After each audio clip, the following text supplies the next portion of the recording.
Bismillahirrahmanirrahim. Суроо жооп эфирибизди баштайбыз. Пайдалуу болсун баарыңыздарга. Интим гимнастика, йога, психология багыты боюнча сүйлөшөбүз. Психосоматика боюнча өзүнчө башка эфир кылабыз. Бүгүнкү суроо жооп марафонго багытталат. Марафондон кайсыл көйгөйүм чечилет, чечилбейт, ушул тууралуу. Ушуга багытталган, то есть. Йога эмнеге пайдалуу билебизби? Кыздар, интим гимнастика эмнеге пайдалуу билебизби? Давай жазып кетиңиздерчи, кыздар. Биринчи, интим гимнастика эмнелерге пайдалуу билебизби?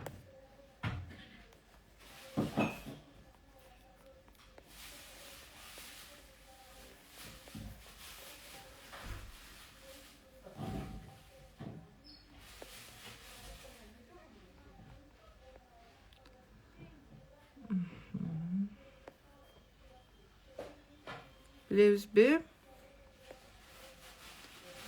Ой, наконец-то жазып кеттим, Туура жаздымбы? Же каталар кетип калган жокпу?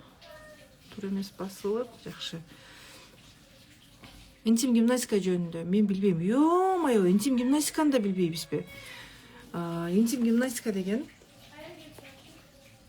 бул опушение матки болгондорго, опушение влагалищелерге, загиб маткиге, трубалары жабылып калгандарга, спайкаларга. Акла, эч жаап койчу, пожалуйста. Азыр кыздар, эчти жаап туруп мен мону тосуп келдесем.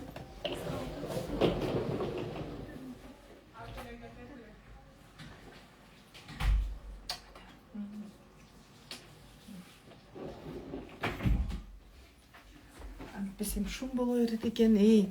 Кайра баштан баштайм. Интим гимнастика опушение матки болсо, зара кармай албай калуу болсо, геморрой болсо, загиб матки болсо, трубалары жабылып калса, спайка болсо, гормондордо көп нарушение болсо, айрыкча женский гормондордо чач түшө берсе, тырмак сына берсе, кын булчуңдары бошоп кетсе, кеңейип кеткен болсо, кын булчуңдарынан жел чыкса, арткы булчуңдардан жел чыкса, ич катса, климакстан аял кыйналып жүрсө, айызда көп нарушение болсо, айыз ооруп келсе, эми мындан башка дагы мен эмнени айтпай калдым билбейм. Зара кармай албай калуу, жел чыгуу, жатын төмөн түшүп айтып өтмөк. Кайрадан ушул жашагыңар келсе, төрөбөгөндөй калууңарга келгиңер келсе, анда интим гимнастика жасашыңар керек. Мен айтып өткөн көйгөйлөрдүн кайсы бири болсо, кыздар, анда катышкыла. 10 күндүк марафон силер үчүн аябай сонун мүмкүнчүлүк болду. Мындай марафондорду өткөрбөйбүз. Мында менин убактым тар болуп калгандыктан, айым сыры курсун баштаганга, ошондуктан марафон баштадык. Атак бул акция болбойт болчу, марафон болбойт болчу. Эми элестеткиле, мисалы сен кайрадан жашарасың, кайрадан кын булчуңдарың төрөбөгөн абалга келет десек, 10 000 сом десе силер, 10 000 сом берейин деп жанталашат болушуңар. Ал эми биз болгону онлайн форматта 990 сом менен өткөрүп атабыз да. Бул силер үчүн аябай сонун мүмкүнчүлүк. Ким жашаргысы келсе, ким мен айтып өткөн көйгөйлөрдөн арылгысы келсе, анда сөзсүз катышыш керек. Эмне үчүн жатын түшүп калат? Деги эле жатын деген каерде кармалып турат деген нерсе. Жатын биздин курсакта кармалып турат. Курсак бөлүк деген бул эмне? Биздин центр, органдарыбыздын центры. Мисалы адам колу бутсуз жашай берет, бирок ички орган деген бул центр да. Эми жатынсыз да жашайт, бирок жатын 60тан ашык гормон бөлүп чыгаргандыктан жатын алынып кеткенде аял киши мындай кайра восстановление болушу кыйын болот да. Мына жатын, табарсык, кээ бир аялдарда табарсык түшүп калат, яичниктер, жатын түтүкчөлөрү, булар каякта кармалып турат? Сөөк жокпу курсак бөлүктө? Фаца деп коет. Фаца жана малдын чел кабыктары болот го, ошол сыяктуу булчуң аралык жана булчуңдарды каптап турган фацалар бар. Ошол фацалар бошоп кетет дагы. Адам эми ар кандай учурда, көбүнчө стресс, депрессиядан кийин болбосо, аял кишиге төрөнү Кудай берди да. Кудай организмди өзү калыбына келе тургандай кылып туруп күчтүү сила берип койгон организмге. Адам өзү ошол силаны колдоно албайт, алсыз болуп кетет, адамдардан коркуп жашайт, жашоо образ бузулуп кетет. Анан аялда толгон токой көйгөй келип чыгат.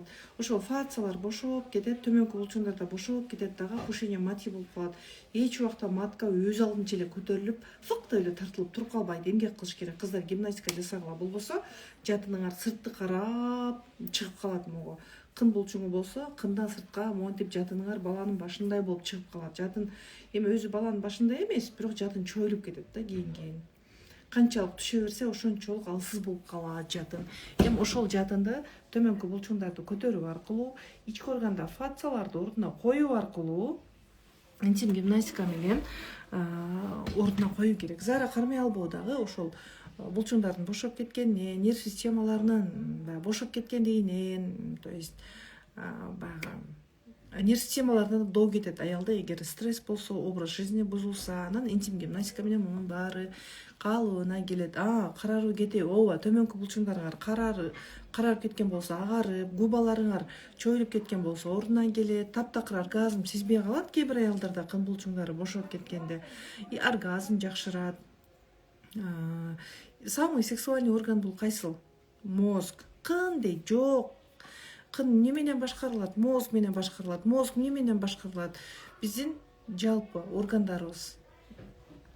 Эмне башкарат органдарыбызды? Органдарыбызды борбордук нерв система башкарат. Бирок борбордук нерв системаны да башкарып турган биздин денебизде эмне? Психикабыз. Демек, оргазм албай атсаң, биринчи психикаңды жөндөш керек. Мен кыйналбай эле мына сенин ушул көйгөйлөрүңдөн арылта турган көнүгүү берем, болгону 990 сом десем деле болот. Смело болот. Анткени мен гимнастиканы онлайн, офлайн форматтарынан топтогон тажрыйбаларым менен беремин да. Бирок психологияны бөлүп салууга мүмкүн эмес. Кээ бир аялдарда таз бөлүк иштебей калган. Кимдирди иштебей калат? Совсем стресс болуп кеткен, өзүн жемелей берген, өкүнө берген, үмүтсүз болуп кеткен, стресске кирип кеткен аялдарда вообще жыныстык катнашты каалабай калат и унутуп коет жыныстык катнашты. Өзүн унутуп коет мындай аялдар. Жөн эле мындай пустые мысли, бош мындай мээде жөнөкөй эле мындай. Жөнөкөй эмес эми. Адамды аркага тарткан ойлорду эртеңибизди билбейбиз, бирок адам өзүн аркага тартып аткан ойлор менен жашай берет. Бул деген эмне? Адамдын өзүнө деген зулумдугу. Не кылыш керек мындай көйгөйлөр болсо? Психология плюс интим гимнастика. Кыздар, алтындарым, мен 43 жаштамын. Бала чакам Кудайга шүгүр чоңоюп калышты. Жолдошум бар. Жолдошум менен да көп семейный кризисте жашадык. Көп семейный кризис болду. Кайра өзүмдү табууга, мамилени жаңы деңгээлге чыгарууга көп эмгек кетти. Куладым, чыгам. Куладым, чыгам. Ошол билимдерди силерге ушундай сонун кылып туруп упаковкалап берип атам да. Анан 10 күндүк марафондон сиздер сазга отуруп калган аялдар эмне болот, эми бүттүм, ушу сазда эле отура берем го, менин өмүрүм ушундай өтүп кетет экен да деген аялдар 10 күндүк марафондон эмне алат? Саздан чыгат. Саздан чыгып бул жака басам или бул жака басам дегенди табат. Ал эми айым сыры бул путь жөн эле, бул жол да, сени алып бара турган, каалаган жагыңа алып бара турган жол. Алла тааланын каалоосу менен. Силер деле мени Кудайдын каалоосу менен угуп отурасыңар да. Мен адам акысын абдан жакшы түшүнөм. Биздин динибизде да бар бул. Кудайдын закону бар да. Мен силерди алдап акчаңарды алып коеюн деген жерим жок. Кудай сактасын, Алла сактасын. Ошол акчаңар мага сиңимдүү болуш керек. Если мен силерди алдап кое турган болсом, мен Кудайдын алдында жооп берип калам да. Мен муну силерге актанып айтып аткан жокмун. Түшүнгүлө деп атам, да, ишенгиле деп атам. Биздин кыргыз аялдарына бир нерсени айтып жеткизиш кыйын. Болбосо силер менин эшигимди каккылашыңар керек эле. Давай мага курс срочно дешиңер керек эле. Биз силерге муну түшүндүрүп айтышка туура келип атат. Больница деген түшүнүк мээңерде ачык го. Айгасың больницага барсаң десеңер, өзүңөр ар больницаны бул жактан жакшы болбодуң, бул жака, бул жактан жакшы болбодуң, бул жака каккылап жүрөсүңөр го. Мен сени дарылайм деп ким сени издеп жүрөт? Эч ким издеп жүргөн жок, Ал эми могу, эми бул өнүгүп аткан замандагы мүмкүнчүлүк, бирок буга биздин көпчүлүк аялдардын мындай ишеничи азбы, көзү жетпейби, билбейм, айтып турсаң деле ошо жел чыгат, анан геморрой деп отура бересиңер да. Мен ойлойм, бул эмне үчүн аялдар муну түшүнбөйт деп ойлоймун. Эмне үчүн түшүнбөйт дейм да. Айтып атабыз го дейм да. Операцияга жеткирбегиле, жаштыгыңарды өзүңөр сактагыла, гимнастиканы өзүңөр үчүн жасагыла. Анан кээ бир аялдар бир кызыктай суроо берет, менин күйөөм жок, анан мен жасасам болобу? Күйөөң сенин кының кошо көтөрүп кеткен эмес да, туурабы? Жатының кошо көтөрүп кеткен эмес да, жатының өзүңдө, кының өзүңдө. Ал эми йога, эми интим гимнастика бул чудо. Эми 990 сом менен сен бир берген акчаңы уяласың да. Мындай күлкүлүү сумма бул чындыгында. Бар болгону 10 күндө. аласың и сабактарды биз бир айга сактап беребиз. Ушул 3-үндө башталса кайра декабрдын, то есть ноябрдын, декабрдын 3-үнө чейин сабак сакталып турат. Анан йога. Муунуңар ооруп атат, эртең турсаңар чыканагыңар ооруп калат, колдоруңар ооруп калат, ийниңер ооруп калат, бүкүрөйүп калгансыңар, бет болсо түшүп кеткен мондай,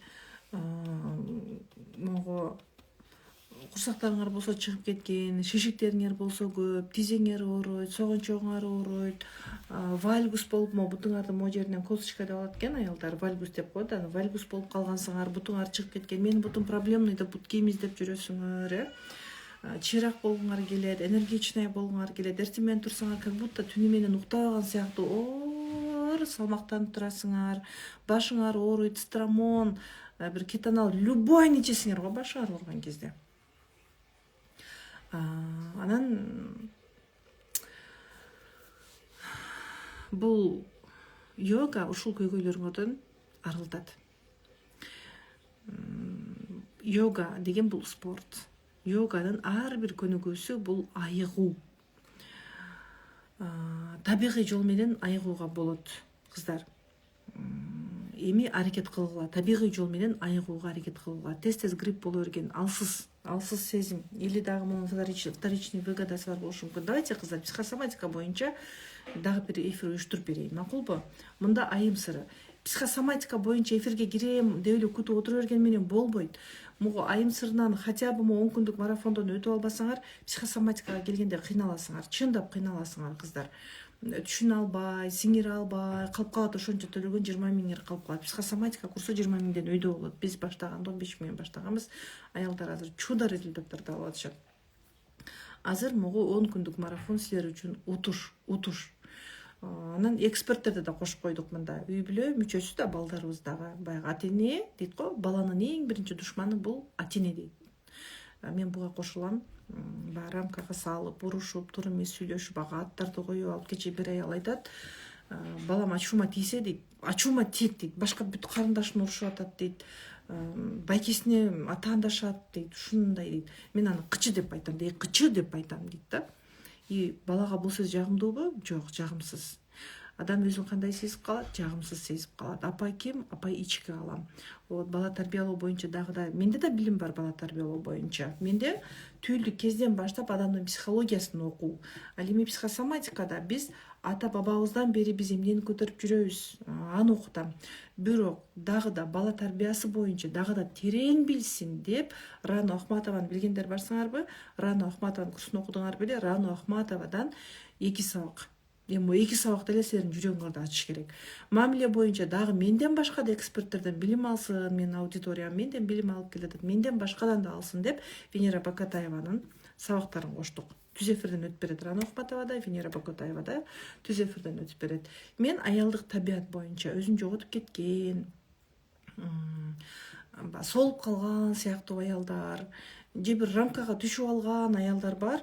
Ушундай аялдарга, бир жан дүйнөсү эзилип калган аялдарга терапия жана аялдык табият боюнча сабак өтүп берем. Эмне үчүн биз ошол рамкага түшүп калдык? Эмне үчүн биз ямага түшүп кеттик? Эми кандай кылабыз? Биринчи себебин түшүнүшүң керек да. Эми кандай кылабыз? Мен ушул боюнча сабак өтүп берем, жана йоганын 2 деңгээлин берем, интим гимнастиканын 3 көнүгүүсүн берем. Интим гимнастикада сонун видеолорду берем. Баарын сонун кылып, отидо айтып, ичине кылдат, баарын даярдап берем видео форматта. Ал эми йоганы түз эфирде өтүп берем. Ошол кыздар, могу жерде канча аял угуп атасыңар, ар бириңерге керек, сенин жакындарыңа керек, апаңа керек, сиңдиңе керек, кызыңа керек дегендей. Айтор билим алыш керек, кыздар. Азыр совсем билим албай отурган аялдарды карап кичине өкүнүчтүү болот. Мен жашым 63-тө, опушением от 3-чү степень катсам жыйынтык болот, ооба. Сабактарга психологияны да көрүңүз. Психологияны көрбөс адам мындай алсызмын дейт да, мындай өзүн таянычсыз, коргоосуз, сүйүү сезип калган аялдарда таяныч органдары жабыркайт, муун, фациялары, сөөк, жүлүн жабыркайт. Анан адам кандай болбосун, мышлениени өзгөртпөсө жыйынтык болбойт. Ошон үчүн мен психологияны бөлбөймүн. Болбосо мага деле жакшы го. Мага деле жакшы эмеспи интим гимнастиканы 990 сомго берип туруп мен сабак өтпөй жыргай бербейинби? сабак өтүү канча энергияны талап кылат, канча убакытты талап кылат. Мына мен азыр бир туугандар менен бир жерге келдик. Мен бир туугандар менен отурбай силерге мен түз эфирге кирдим. Командаман уялдым бүгүн эфирди жылдырайлы дегенден.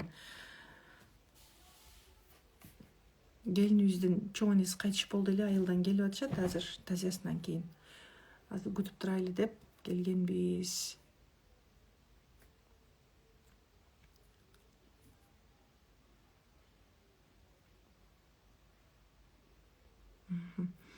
Мен түргөнүмө 1 жыл болду, бирок аябай кыным кеңейип, опушение болуп калдым дейт. Кайсы гимнастиканын көрүк жасашым керек. Түргөнүм 1 жыл кеңейип кетти, опушение болуп калдым. Интим гимнастика сизге керек могу курс, сөзсүз керек. 10 күндүк марафонго катыша салыңыз. Менструациям 15 күндө эле келип атат, бир айга жетпейт. Барып текшергиле, если гинекологдор жакшы десе, анда ички дүйнө менен иштешиңер керек болот. Аденомиозго интим гимнастика жардам беретпи? Беребейт. Аденомиозго мээ менен иштөө керек.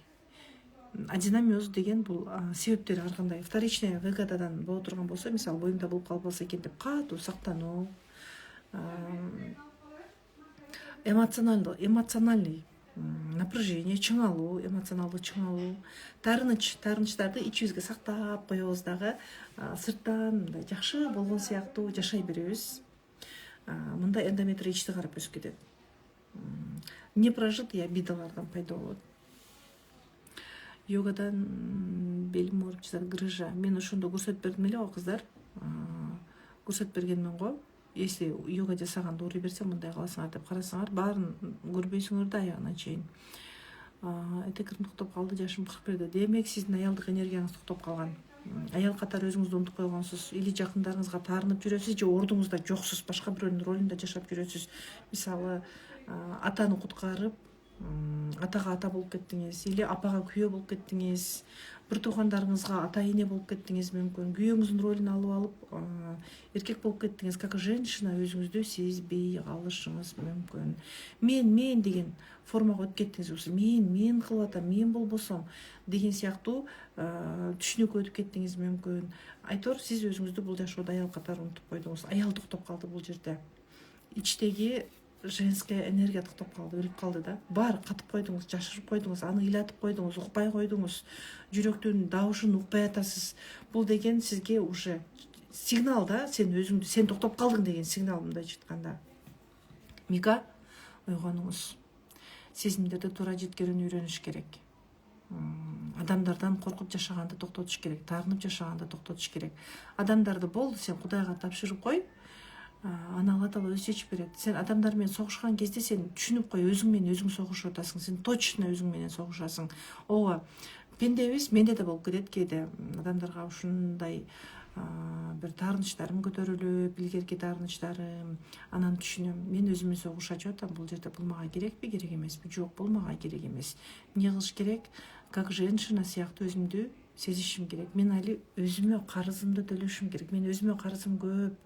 Өзүмө убакыт беришим керек, өзүмө жакшы сөз айтышым керек, өзүмдүн мимикаларым менен иштөөм керек, өзүмдүн дикциям менен, үн тонум менен иштөөм керек, тилимди тарбиялашым керек, өзүмө жага тургандай сөз сүйлөшүм керек, адамдар менен конфликт болбой тургандай сөз сүйлөшүм керек, керек жерде конфликтке бара тургандай сөз сүйлөшүм керек, өзүмө пайдалуу болуш үчүн, Кудайга жагымдуу боло тургандай, Кудайга жага тургандай дегендей. Сабак качан болду? 3 ноябрь. Эртең башталат уже. Эртең башталат. 15 күн болду. Синфизит 2 степень мен төрөдүм. Сиздин йогаңыз жасай берсем болобу? Синфизит жок. Синфизит болгондор жасабай турасыңар. Синфизит болгондор синфизит болгон аялдар өздөрүн рамкага салып койгон аялдар, булар деле алсыз сезет, мындай. Бир нерсеге айтор, эрксизден ийилип берет, өзүнүн потенциалдарын жаап коюшат. Өзүн как женщина унутат, алсыз, таяныч органдары, муундар таяныч органдары, сөөк таяныч органдары. И мында ошол аялдар көбүнчө синфизит болушат. Жөн синфизит болуп калган жоксуң. Алла Таала аялга төрө функциясын бердиби, кайра калууна келүү функциясын да берген. Чачтын көп түшүүсү, хронический стресс, ошо стрессти чечүү үчүн психологияны жан талашып кошобуз да кыздар. Йога, интим гимнастика, психология 10 күндүк марафон эртең башталат. Акция 990 сом баасы. Бул жактан сиз берген акчаңызга уялып кала тургандай билим аласыз. Кечке туруп иштегенден матка түшүп кетиши мүмкүнбү дейт. Негизи мен буга кошулбаймын. көп нагрузка болгондо кортизол гормону иштеп көп бөлүнүп кетет дагы, эстроген азаят, жатын гормондорду жакшы бөлүп чыгара албай калат дагы. И мында уже аялдын организмине тескери ушундай таасирин тийгизет. Төргөнүмө 27 күн болду, интим гимнастика болобу, кесарево болбосоңуз, разрыв болбосоңуз анда болот. Групповой терапия оффлайндыкын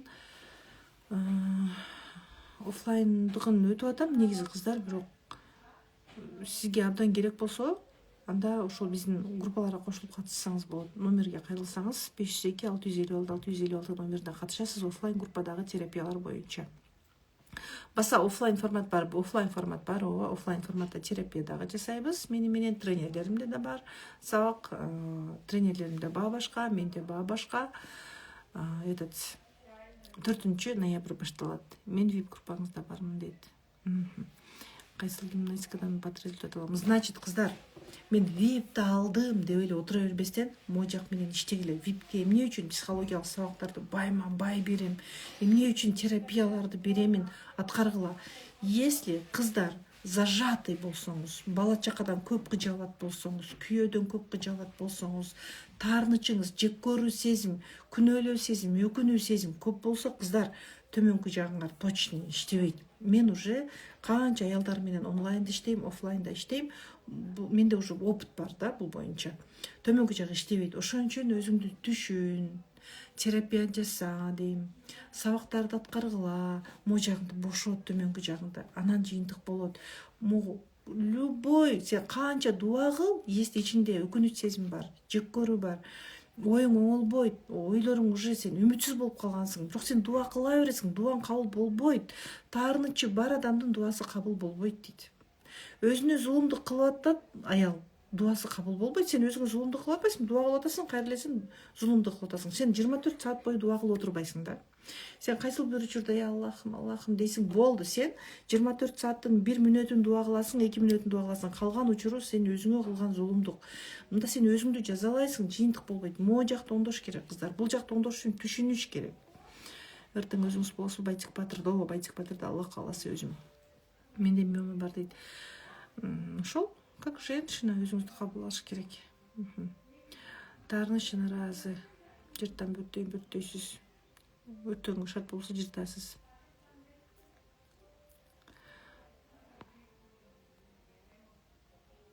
Менде суикиста бар деген гинеколог, грыжам бар белимде, желкем ооруйт, срочно катышыңыз. Мен кош бойлуумун 5 айлык кичине угроза бар деген. Угроза деген стресс деген сөз да. Угроза аял жөндөн угроза болуп калган жок. Алла Таала бар го сенин боюңа баланы салып берген. Мындай сөз бар экен да динде. Бардык жакшылык менден дейт, бардык жамандык кургакта да, сууда да адамдардын өзүнөн дейт да, бардык жамандык өзүнөн деп атат да. Угроза бул адамдын стресс абалы, напряженный абалы. Мисалы аял жок, мен күйөөм менен мамилем жакшы, кайынчысы мен жакшы дейт, бирок ал өзү аял дайыма мындай напряженный, дергайт этип жүрүп, мен муну жасашым керек, муну кылышым керек, мындай кылбасам жаман болуп калам. Жок, мен гимнастика жасай албайм, эртең менен мындай кылышым керек да деген сыяктуу аял дайыма напряженный состояние барбы аялда, бул деле уже аялда угрозаны алып келет. Стресс тем более. Мен курс, сиздин интим гимнастика йогаңыз дейт. Айттым го кыздар, 4 ноябрь оффлайн башталат. Эки офисибизде башталат. Менде айыз келген учурда башым ооруйт эле дейт. 7 күндүк марафонуңузду окудум, сонун результат алдым дейт. Молодец. Оргазм албай жатам. Можак кыздар, самый сексуальный орган бул мозг чоң кылып мээңерге жазып алгыла. Самый сексуальный орган бул мозг. Силер кынды жасаган менен миллион раз интим гимнастика жасасаң деле, сен көкүрөгүң өлүп калган болсо, сен албайсың оргазм. Бирөө атасын жек көрүп жашайт, бирөө бир тууганына таарынып жашайт, бирөө күйөөсүнө таарынып жашайт, бирөө балдарына ачууланат, үйдү чачпай, ушу мен айткандай болсо, балдарың кандай болсо жакшы эле десең, мен укса жакшы эле дейт. Бул абьюзер го, бул мындай абьюзер аял да, мындай аял мен укса жакшы болот дейт. Мен уксун деген адам бул абьюзер адам да. Кыздар, можакты оңдогула. Кантип таарынбай коет. Сен таарынганда кандай сезип каласың? өзүңдө маанисиз сезип каласың, керексиз сезип каласың. Ошол керексиз сезим менен барып туруп, маанисиз сезим менен барып туруп, акылсыз, кем акыл сезген сезим менен барып туруп сен тартынып каласың. Ошол сезимдер терапияда чыгат, терапия менен иштейсиң. Мен 6 бала төрөгөм, разрыв болгом, опушением бар, өтө кеңейип кеткен дейт. Онду төрөсөңүз да жардам берет. Урсагым чыгып атат, ичиңизге көп нерсени салып алгансыз, ойлорду. Бетим дагы баштаган, бет баары калыбына келет. Ошон үчүн Алла Таала айтат экен да, өлөрүңө 10 күн калса дагы дейт, үмүтсүз болбо дейт. Адамдар үмүтсүз болуп кетебиз. Менде пауза, мини пауза гормональный нарушение дейт. Катышыңыз да. Эмне катышпайсыңар? Катышпайсыңарбы? Иштебейсиңерби? Жан дүйнө билимин албайсыңарбы? Мен ким болгом илгери?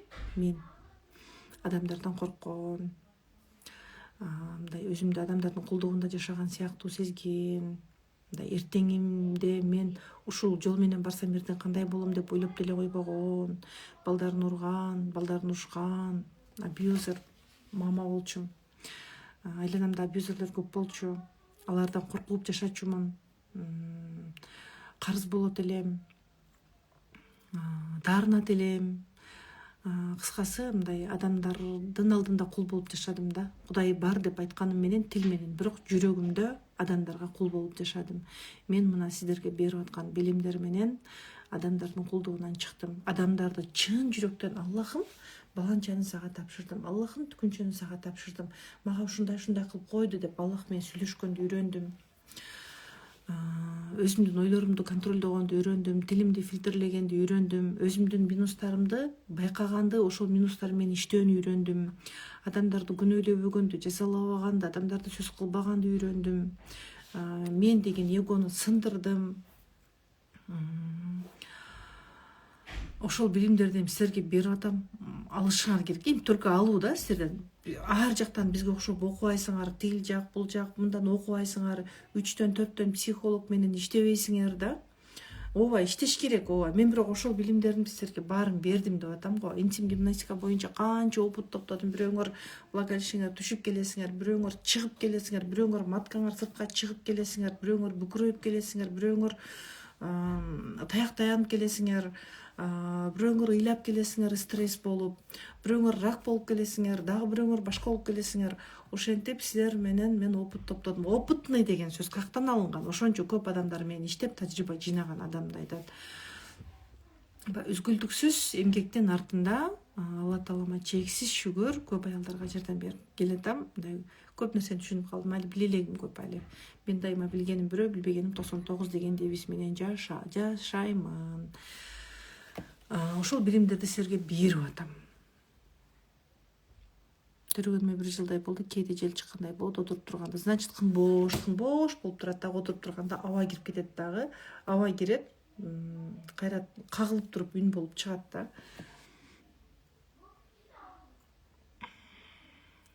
Мен иштегим келбейт, эч ким менен сүйлөшкүм келбейт, өзүмө жакпайм, эмне кылыш керек, ооруларым көп, соо жерим жок, эмне кылыш керек?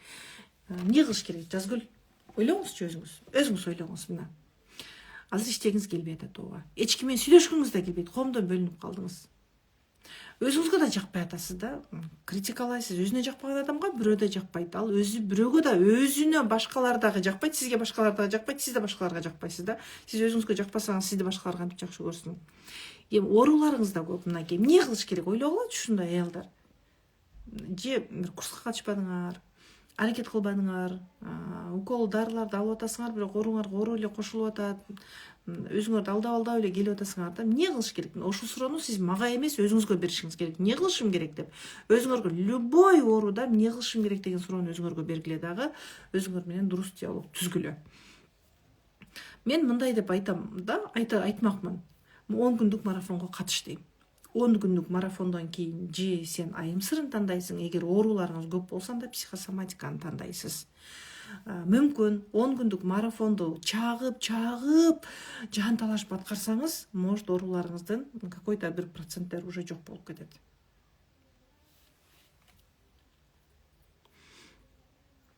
Кайын журт менен мамилемди кантип өзгөртүшүм керек? Мен адам катары көрүшпөйт. Сиз өзүңүздү адам катары көрбөйсүз. Коркуп, дирилдеп, өзүңүздү кул сыяктуу алып жүрөсүз бир чыйны тамак үчүн. Баардык жерде иерархия бар да. Бул жашоодо биздин ордубуз бар. Кайын журт дагы сенин урдуң. Кайын журтты кантип кабыл алыш керек? Мен кайын журтума кошулдум. Балдарымдын тамыры. Мен кабыл алдым. Кайын журтумда менин өмүрүмдө орду бар. Мен аларды урматтайм, сыйлайм. Жана мен өзүмдүн ордумду да унутпайм. Бул үй бүлөгө мен тукумулоо үчүн, урпак улоо үчүн Аллахтын каалоосу менен келдим. Бул үй бүлөдө менин да ордум бар. Мен өзүмдү урматтайм, өзүмдү сыйлайм. Вот ушул девизди могу жака киргизиш керек. Ар бир кадамыңда сен ушул девиз менен басышың керек. Ушул девиз менен алардын көзүн карашың керек. Ушул девиз менен алар менен аралашышың керек. А сен кандайсың? Сен коркуп ким эмне деп коет экен деп сен коенексиң да, токойдон чыга калган коенек бар го, алдан арстан чыгып калды. Шүмүрөйүп коркуп жашайт. Ошондой абалдан чыккыла. Кор болуп төөлөнүп кетесиң. Жаштыгың өтүп кетет. Карасаң чачыңдын жарымы агарып калган болот. Бетиң бырышып түшүп калган болот. Поздно болуп калат. Керекпи сага ошол? Жок. Адам качан адамдардын кулдугунан бошойт? Аллахка кул болгонду үйрөнгөндө. Кулдун көйгөйү жок дейт да. Кулдун көйгөйүн ким чечет дейт? Жаратуучу чечет дейт. Айзымас келип жатат, гимнастика жардам бербей, гимнастика психология болот. Потенциалды кантип ачсам болот? Өзүңдү рамкадан чыгарып, убеждениялар менен иштөө керек. Эртең ушул аялдык табият сабагында жана терапияларда убежденияларга жасайбыз. Чектөөлөрдү бузуу терапиясын жасап берем го как раз. Төрөгөнүмө оңай болду, апшен жок, бирок жел аябай чыгат. Жел аябай чыгат деп жүрө бербегин кыздар. Жыныстык катнашта деле жел чыгып атат, басып турсаңар деле жел чыгып атат. Кой болду, минтим гимнастика бар го. Мындай кыздар, мо жел чыгып атат, апшенем бар, зара кармай албайм, или дагы ушундай деген аялдар, мындай аялдарда мен силердин астыңарга ашык берген болом, мына мо ашты ич дейм да. Десем сиз ашты колуңузга кармап алып жебейсиз дагы. Мен курсагым ачып атат. Мен курсагым ачты, аштан өлөйүн деп калдым. Мен курсагым каяка барып тойгузсам деп ушинтип отурган менен бара барсаңар.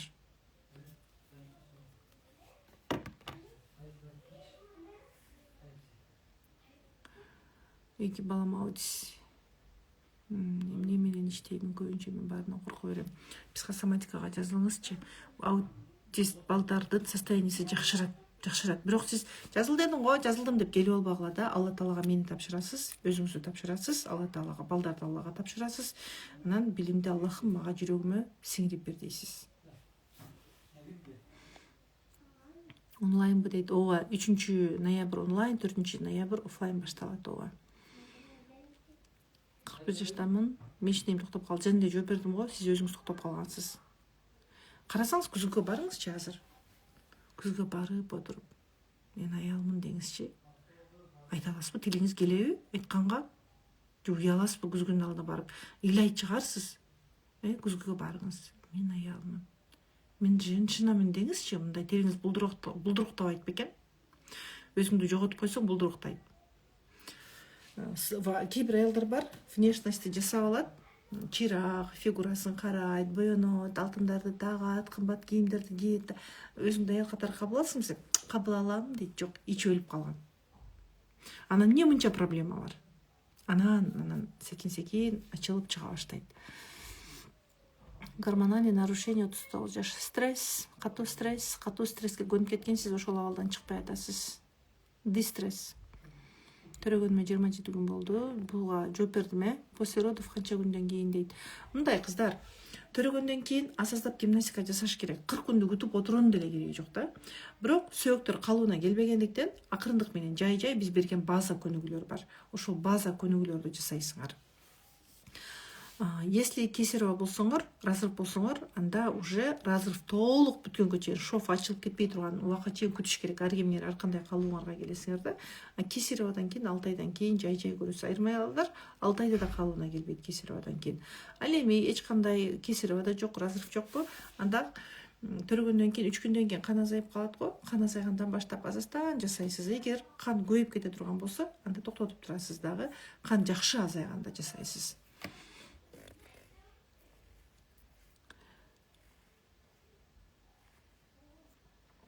42 жаштамын, 1 жыл 4 ай болду үйдө турганыма. Балам ПРТС деген диагноз менен ооруп калды. Ошого такыр өзүмдү унутуп койдум, эч нерсе жасагым келбейт. Балаңыз боюңузда бар кезде өзүңүздү кандай сездиңиз? Ошону менен иштеш керек. Өзүмдү кандай сездим? Кошпой эле абалда. Бул генде жокпу? Эгер генде боло турган болсо делечи кыздар, мындай деп айтылат да.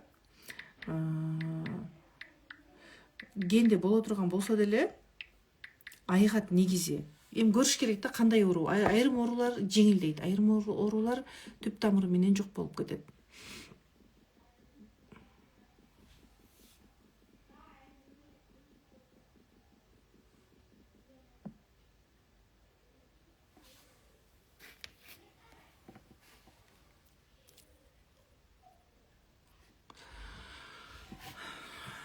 Кандай жүрдүм боюмда ушул.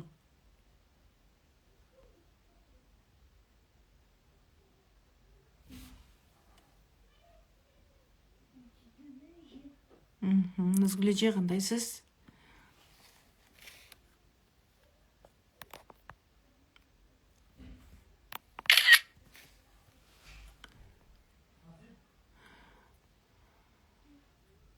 Алтын айга барып аткан, терапияга катышкым келет. Биздин тренерге барып атасы. Терапияны айтабыз го. Миома эрозиясы барлар катышса болот. Эрозия бул нестабильный эмоциональный состояние. 34 жашта мен ишине келбей калды, кыздар. Аял катары токтоп калдыңыз. Келет, айыз келет. Мен өзүмдө да ушундай болду, айыз токтоп калды. Мындай мага обидно болду да. Өзүм интип тренер болсом, көнүгүү деле жасайм, анан эмнеге айыз токтоп калды? Таарыныч болду го менде. Өзүм терапиядан өттүм. 2 жумадан кийин кайра айыз стабильно келип калды. 10 күндүк марафондо баарын үйрөнө алабызбы? Кыздар, мындай кылгыла. 10 күндүк марафондо биринчи силер бир чоң оорулардан арылам деп келип алышыңар мүмкүн да, бир сахарный диабет дейин же башка деп алышыңар мүмкүн. Биздин номерге кайрыласыңар. Менде ушул көйгөй бар, 10 күндүк марафондон арыла аламбы деген суроолорду бересиңер. Хорошо? Анан арыласыз десе, биздин кыздар деле совести бар кыздар.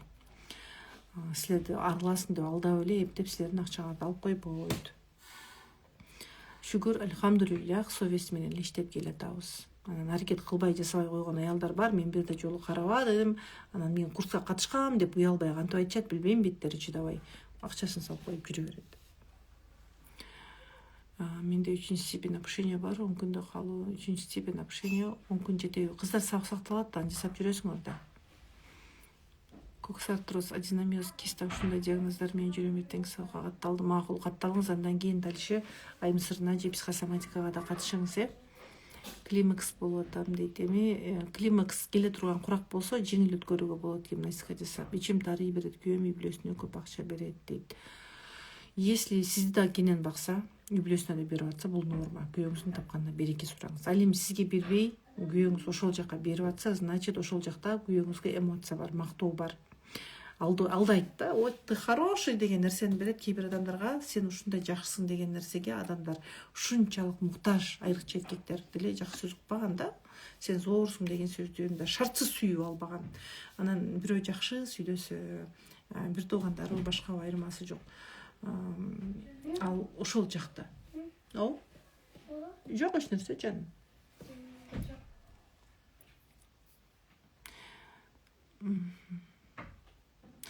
Кайра кайталаган суроолорго жооп берип эле коеюнчу.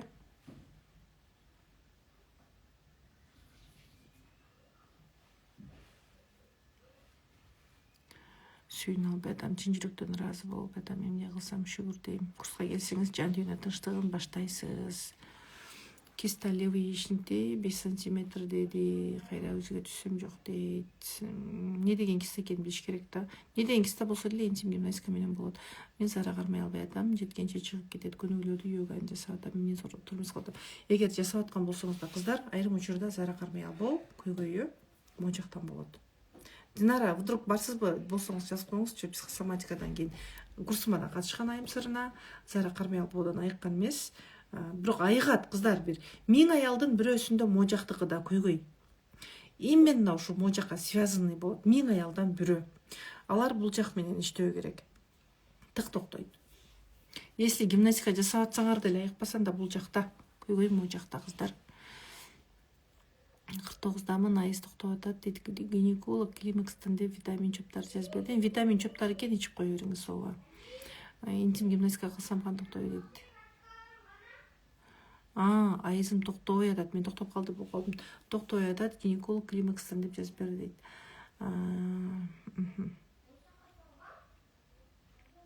Ошондо климакстан эле токтобой атабы? Климакстан эле токтобой атса, анда гимнастика кыла бересиз ооба. Если башка причина болсо, анда кылбай турасыз. Күйөөм жакшы өтө беришет. Анда берсин. Дуа кылыңыз.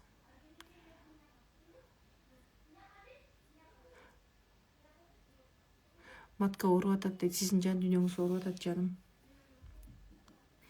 Күйөөгө кандай сөздөр сүйлөсөңүз тартасың, башка жака кетпеш үчүн дейт кыздар. Ушул амалчы, бул кыска амал да. Күйөөм башка жака кетпеш үчүн мен кантишим керек. Жок, сен кыла албайсың. Экөөбүз кыла албайбыз аны. Биринчи, баардык нерсенин жыйынтыгын, жемишин бере турган жараткан Алла Таала бар. Аракет кыласыз, бирок натыйжаны Аллахка тапшырып туруп. Кайсыл аракетиңиз Аллахка жагат, кайсыл аракетиңиз Кудайга жакпайт. Кудайга жага турган аракет болсо, анда жемишин аласыз. Сиз бул жерде күйөөмө кандай сөздөрдү сүйлөсөм өзүмө тартам эмес, кыздар. Мен кандай аял болом? Аял деген кандай жашоо керек? Бул өмүрдө менин инсандык ордум кандай, аялдык ордум кандай? Анында толгон токой травмасы бар. Сен сүйлөп эле жаным, таксырым деп койсоң эле, сени бурулуп карап калбайт, если убеждениясы көп болсо. Сен биринчи күйөөм мага эмнени үйрөтүп атат деген нерсени түшүнүшүң керек. Эндометр деп диагноз берген, эмне кылса таарынычтар менен иштейсиз. Аялдын бүт эле могу таздагы көйгөйлөрү бардыгы. Бул аял токтоп калган деген сөз да, өзү токтоп калган, өзүн унуткан. Жатын алынган трубада киста бар, операция болгон жерде суу калып калган, жардам береби дейт. Жасайсыз, йога жасайсыз, интим гимнастика жасайсыз.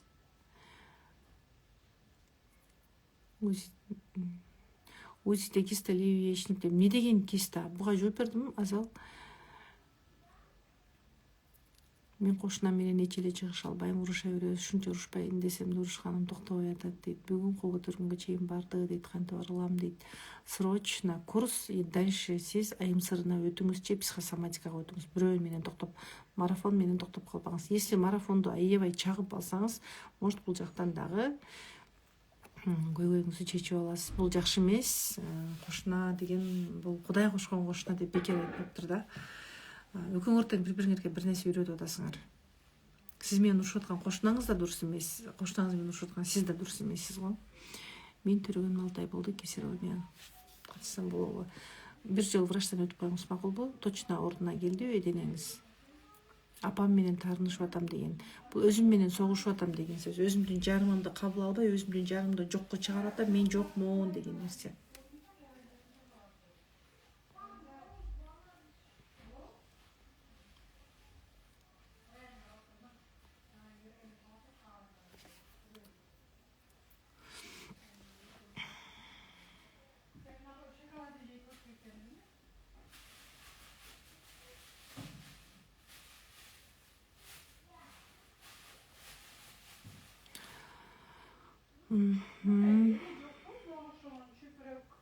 Он күндүк марафон 990 сом, кыздар. Сахарный диабет.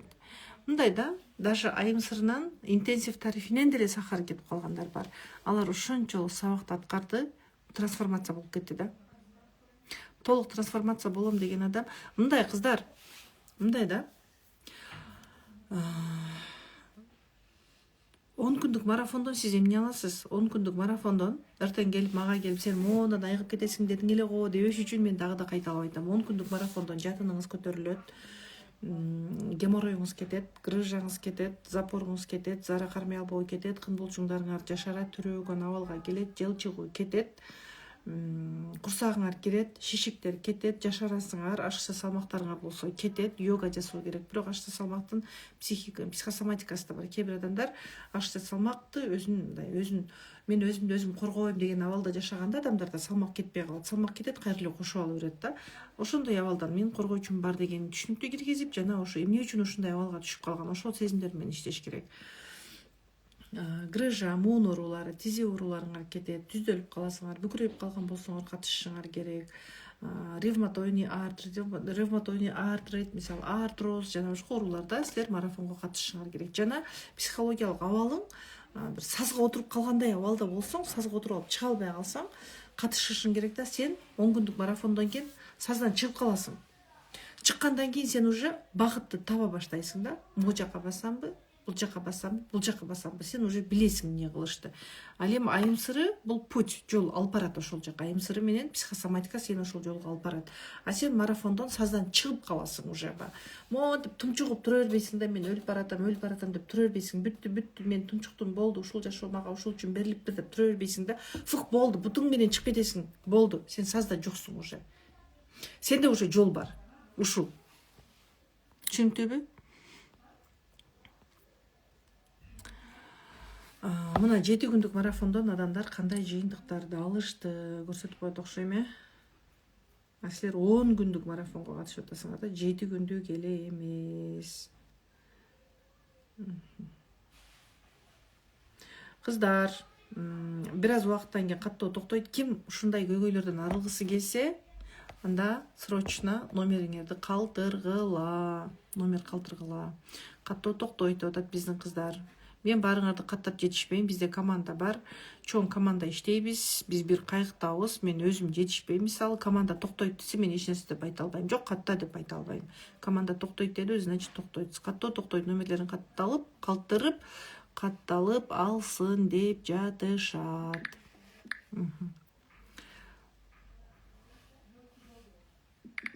Биздин кыздардын да жаны бар, дем алат, бала чакасы бар, бала чакасын карайт дегендей. Мына мен азыр силерге көрсөтүп коеюн,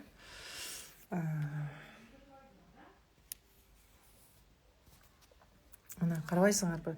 Башка жактамын дебедимби? Монтип китептерди штатив кылып отурам го. Мына отзыв. Белимде грыжам жана айызым толгодой болуп ооруп келген үчүн 7 күндүк марафон. Я сама в шоке дейт. Тойго барсам, боюмдун өскөнүн байкап дейт. Ооба, кыскарып кеткен, тарып кеткен булчуңдар кайра калыбына келет да, ошондо бой кадимкидей чоюлат. Мына шымдын этегин бүтөп кечүүмүн дейт. Эми кажети жок дейт. Вот, көрдүңөрбү? Айыз келгенде оорубай калды дейт. Мына эми баягы капризная асель жок дейт. Эч кимге тийишпей кечки уктачумун дейт. Кайнем да билип калчу чукпай салсын дейт. Мунусунда кайнем үстүн келди дейт. Эми мына аябай жакшы результат экен, бул дагы. Мына отзыв VIP йога, бул йога боюнча экен. Мына бул жакты карайлы. Энергиям көбөйдү, уйкум азайды дейт. 5 эле туруп калдым дейт, будильник жок дейт. Тамакты азыраак жеп калдым дейт. Элдирбетиң тунарып калыптыр деп атышат дейт. Эми мындай отзывдарчы кыздар, буларды кечеге да окуп берсем керек эле, мындан башкаларын да окуп берейинчи. Так, буларды кече окусам керек эле. Өзүмдү жеңил сезип калдым дейт, туалетке. Муну окуп бергенме кече, башкаларын окуп берейин эми. Так, мына отзыв деген жайын айтып өзүңөр көрүп аткан чыгарсыңар. Аябай сонун результат болуп атат дейт. Чындыгында башында анча ишенген эмес элем дейт. Силер отурасыңар го, ишенбей, маткам кичине чыгып калган, билинип калган дейт. Вот, мына төрөгөнүм аз калганда дейт. Уже 4 ай болуп калган дейт. Жасап баштадым дейт, сразу билинди дейт. Марафон. Буларды берген, бул отзывдарды көргөн экенсиздер. Буга чейинки эфирде башка отзывдарды көрсөтөйүн. Ниет кылып ишениш керек дейт. Мышцаларым бекем болуп, зара чыкпай калды дейт. Молодцы. Чоң зарага бардым дейт. Демек, ич катуу моментально жардам берди дейт. Мында дагы жатын төмөн эле азыр кадимкидей дары аталганда билинип калды, өйдөлөгөнү дейт. жылыш бар, өзүмө байкалып жатат. Күйөөмө өзүмө да туура эмес мамиле кылчу экенмин. 180 градуска өзгөрдүм дейт. Мына 7 күндүк марафондон айланып кетейиндер. Мына эми 30-тарды минтип аялдар разылыкты жазышат да, ойбой. Карагылачы, мунун жазыш өзү канча эмгек, кыздар канча убакыт, энергияны топтоп, ойду топтоп жазуу. Рахмат алтындарым, ушинтип жазып отурсаң. Мына карагылачы. Канча аялдар, Мына 7 күндүк марафон, 7 күндүк деле айтып берейин силерге, башкасын коюп. Көрүнбөй аткан турбайбы? Мына 7 күндүктө запордон выделение, жагымсыз жыттан арылдым дейт. Карагылачы кыздар, кандай сонун, мен күткөндөн да укмуш болду дейт результат. Тынч болуп калдым дейт, жан дүйнөм тынчып калды дейт. Эң башкысы адамга жан дүйнө тынчтыгы го. Сен дүйнөнү үйүп койсоң да жан дүйнөң тынч болбосо, сен бактысызсың да. Издегеним жерден табылгандай болду дейт мынакей. Түйшүк менен өзүмө көңүл бурбай койгон экенмин дейт. Көп үйрөндүм, техникаларды үйрөнүп атамын дейт. Жакшы. Эми белектер, охо. Мына 7 күндүк марафондагы жолдошум менен мамилем сонун жан деп ал дагы дейт. Мен да ушундай жаза турган болдум дейт. Сүйлөшпөй жүргөн абысыны мен таттуулаштым, баарын кечирдим дейт. Мына жакшы гой кыздар, бул эми психосоматикадан экен. Бул да психосоматикадан экен. Бул VIP 89 дейт, марафон. Зара дайым агып калды эле дейт. Азыр токтоп калды, жашагым келип көңүлүм ачылып калды дейт. Мынакей 7 күндүк марафон. Бул да ошол Зара геморрой боюнча экен. Мынакей Зара кылганда геморрой жок, чыкпай атат дейт. Мына бул дагы сабакка келгенге чейин эл эмне жолдошум эмне деп жашачумун дейт. Азыр андай эмесмин, өзгөрдүм, өзүмдү биринчи орунга койгонду үйрөндүм дейт. Ооба, биринчи өзүңдү орунга коюшуң керек. Мына башым оорубай калды дейт, көңүлүм көтөрүлүп калды дейт. Молодцы. Мына бул жакта дагы эми кыздар, мына ушунча аялдар өздөрү жазып атат. Биз жазып койгула дебейбиз. Мамилебиз дагы да жакшырды дейт. Мына 7 күндүк марафондон мына могу силер күткөн 30 экен, Карап окуп алгылачы өзүңөр эле. Окудукпу? Жактыбы? Жакты, Баарыбыз ушундай жыйынтык каалайбызбы? Кыздар, бетти бекитип алган менен каалайсыздар, могу жыйынтыкты. Эме эле каалабасын, окуп алгыла жакшылап. Ким каалайт ушундай 30-ты? Ким күйөөңөрдөн ушундай сөз уккусу келет? Мына, бул жакта да ушундай 30 бар экен. Ё-моё, кыздар. Кама Судра аткардым дейт. Мына, мондай болду дейт. Ким ушундай болушун каалайт? Мына, геморрой тартылгансып калды. Кынын тарып, тарайып тартылды дейт. Мынакей. Керек ушул дагы силерге? Далымды түшүрүп, бүкөрөйүп басып калгам. Азыр ушул абалдан чыга баштадым дейт. Мынакей. Эми кыздар, 30 деген көп, Аллага шүгүр. Ай оорубай калды дейт. 7 күндүк марафон. Мына ай узундан узун 30 экен. Мына эфир сактап койсо буга чыгарсыздар, эмоцияларды карагылачы. Ойбой, мына эмоциялар. Не кылып салгансың деп дейт. Оргазм алуу да сонун дейт. Ишен, молодцы кыздар. Кыскасы ушул. Эми 30-тар эле сүйлөдү. Өзүңөр деле түшүндүңөр, Ушундай. Памперс менен жүрөм дейт. Памперс менен жүрө бербей. Бара памперс жардам бербей эч жака чыга албай да каласыңар кыздар эки. Катышкыла срочно. Могу жак менен иштеш керек да, Зара кармай албоо көбүнчө могу жактан.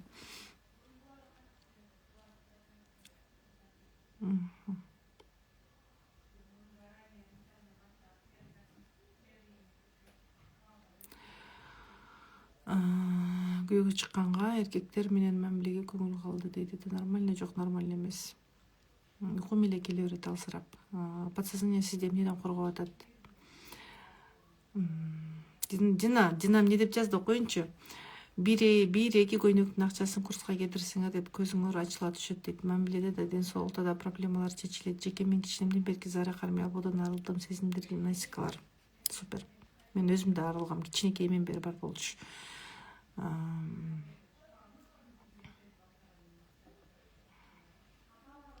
Мен кайнече кайнсилер менен жакшы сүйлөшүп күлүп чайнап турам, бирок аларга алда аз.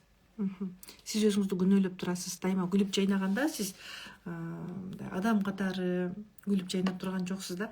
Жакшы болоюн деп атасыз. Чода мен начармын дейсиз да. Начармын деп туруп жакшы болоюн дейсиз дагы. Бул жактан сен начарсың деген мамилени аласыз да. 3 балам бар, баары жакшы, жатым түшүп кеткендей болуп атат. Бир аз ичим шишиген сатат. Курс.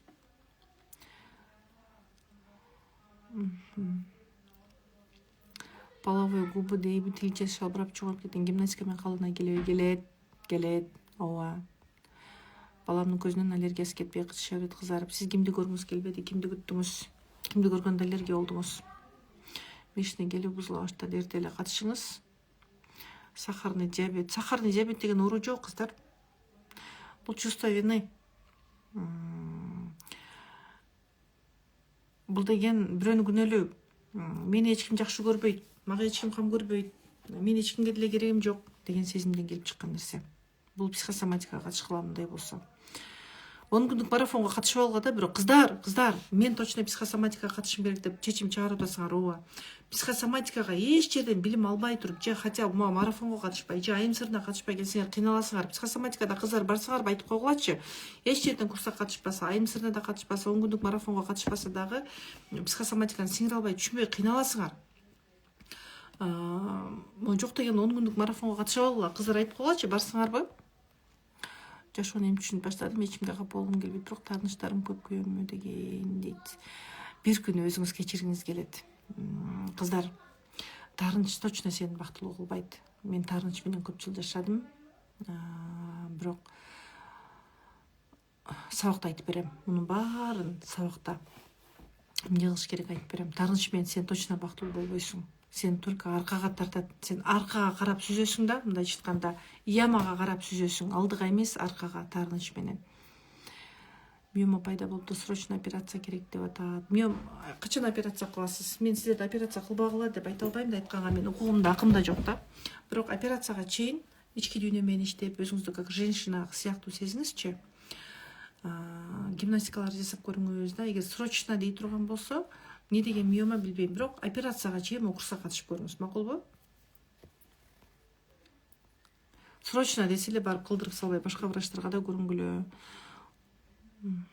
Балам 11 жашка большой шумуна жайлайт, эмнеге дейт, көрүнбөгөн жерибиз калбады. Канча убакыттан бери балдар эмне деп айтат? Мен ойлоп атам, бул сиздин сезимдериңиз. Анус жактагы проблема.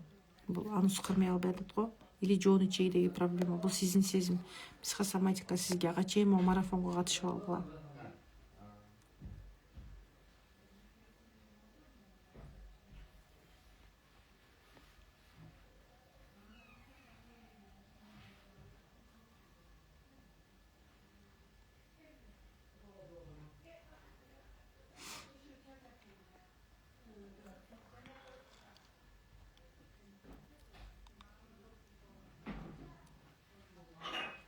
Ичим батпаттан тонус болуп атат дейт. Демек сиз стрессте болуп турасыз тез. Кыздар, муну мен эмес, хадистерде бар да. Пайгамбар айткан. Кыздар курска катышуу үчүн аз калды.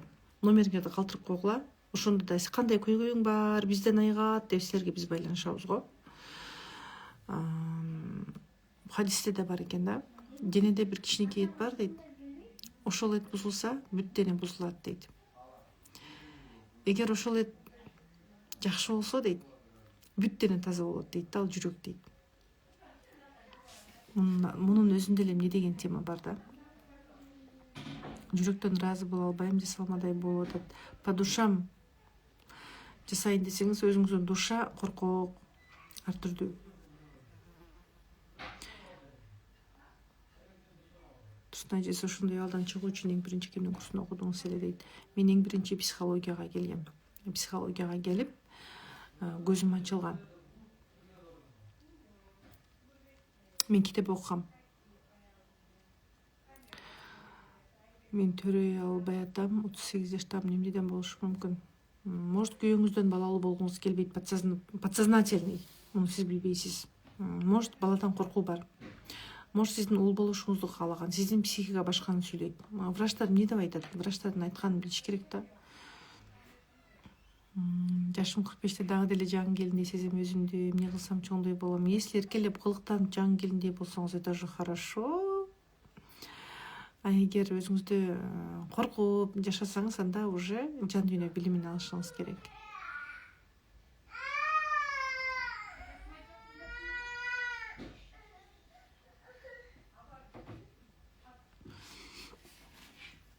Могу пертес Мына жакта пертес боюнча жазгандар, значит, ата иштеш керек, психолог менен. Ата иштөө керек психосомат менен.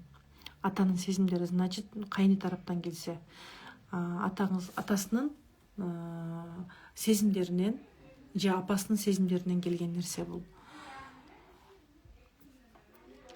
38 жаштамын, жатын врачка барсам, эрозия чоңойгон, инфекция бар дейт. 10 күн лечениясын да кылдым, оору кайтпай атат. Сизде гимнастикага барсам дейм дейт. Эрозия чоңдогонда канча? Өтө чоңоюп кетсе да гимнастика кылган болбой калат, Сизге терапия керек.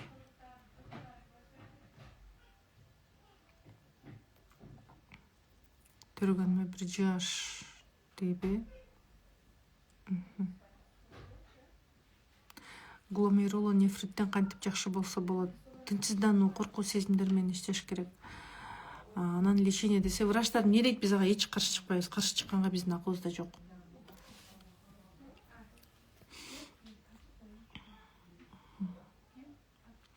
Жолдошум 2 ай алган, оор күндөр өтүп 2 жыл дегенде ыйлабай көндүм. Жолдошум менен мамиле жакшы, бирок дагы деле ошол күндөрдө эстеп кыйналып ыйлай берейм. Кантип толук айыксам болот? Эми 2 аял деген нерсе биздин шариятта бар болгон нерсе болгон үчүн мен эч нерсе деп айта албайм да. Бирок 2 аял деген аял үчүн аябай кыйын, өтө кыйын. Жөнөкөй эле бар буюмуңду адам бөлүшө албай канча кыйналат, туурабы? Анан баягы өзүң ишенген, көз ачып көргөндөгү эриң менен ушундай болуп атса, аял үчүн кыйын. Бирок жакшы болсо мамилеңер, өзүңүздү ыйлатпаңыз. Өзүңүзгө төлөңүзчү, өзүңүзгө канча карызыңыз бар, өзүңүзгө берген карыз, өзүңүзгө деген карызды төлөңүз. Убакыт, ден соолукту кароо, жан дүйнөнү кароо деген, өзүңүзгө зулумдук кылуу деген. Геморрой болуп калдым дейт. Курска катышсам кутуламбы дейт. Кутуласыз. Ооба, кутуласыңар, ушуну айтып атам го кыздар. Мен неге силерди урушуп айтып атам? Мындай аялдар көзүңөрдү ачык кыла деп атам да. Ал бул дарыны сүртүп, аптекаларды сүзгүлөп, иштеп акчаңарды төгө бербегиле. Өзүңөрдүн эле акчаңарды төксөңөр мейли го. Күйөөңөр ошончо стройкада тияк биякта иштеген акчаларын төгөсүңөр. Балаңардын ошончо иштегенин төгүп коюп атасыңар дагы. Жыйынтык жок. 6 айдан кийин ооруңарга оору кошуп, анан дагы мен дагы ооруп калдым, мен ушундай лечение алдым эле, ушул клиникага көрүндүм эле, ушундай аппаратка түштүм эле, мен дагы ушундай ооруп калдым деп дагы барып каласыңар да.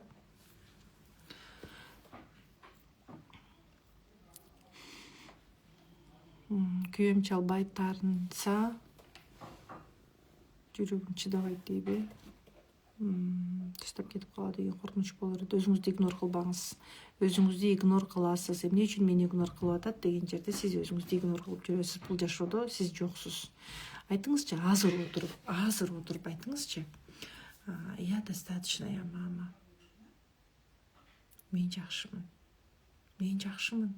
Мен баалуумун деп тил менен эмес, жүрөк менен айтыңызчы. Жүрөк муну сүйлөй албайт сизде. Уйкум бузулуп атат, аябай көп ойлоносуз, слишком көп ойлоносуз. Бир нерсеге катып калгансыз.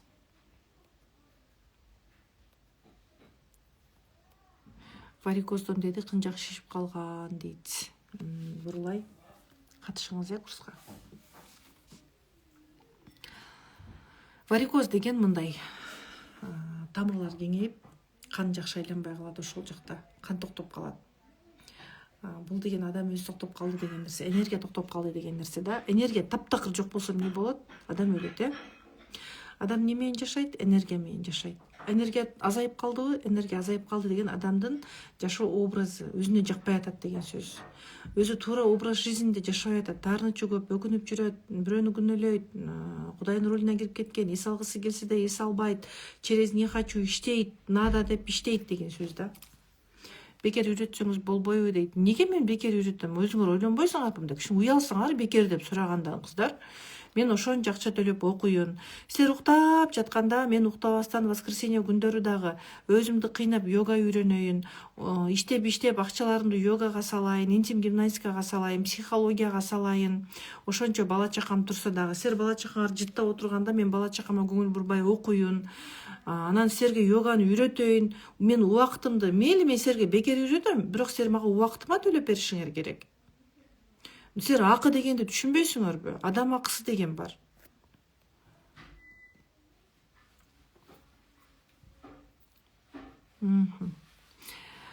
Дина, рахмат. Жашоодо жакшы сөз угам, бирок ошондо деле жакшы сөзгө муктажмын дейт. Ичте бир печаль бар. Маткада варикоз азыр эле жооп бердимби? Бул боюнча 40тамын, көптөн бери задержка болуп жатат, УЗИде өсүп кеткен дейт, тазалады, дары ичип атам, эмне кылыш керек? Эт кайры өсүп кетти. Эмнеден коркуп атат ошол этсизди? Күйөөмө зависимый боло берем дейт. Өзүңүздү түшүнбөйсүз, жаман көрөсүз өзүңүздүн дене мүчөңүздү жаман көрөсүз, кулкун өзүм жаман деп ойлойсуз. Эмне үчүн жаман деп ойлоп калгансыз? Аялдык табият сабагында мына ошол абалдан чыгабыз. Эртең башталат уже кыздар. Бүгүн курска жазылып алдыңар, жазыла электер. Эртең кечке чейин жумушуңарды жасай тургандарды жасадыңар. Эртең кечинде Алла кааласа 8:00 биз сабакты баштайбыз. Уже силерде 8:00 кийин уже сабактарды ала отура көзүңөр ачылат, көкүрөгүңөр ачылат, жан дүйнөңөр ачылат. Сен аламды мынтип карап турган болсоң, сен уже моундай жарык болуп карай баштайсың. Эртеңден баштап уже билим деген ушундай. Алла Таала бекер айткан эмес го.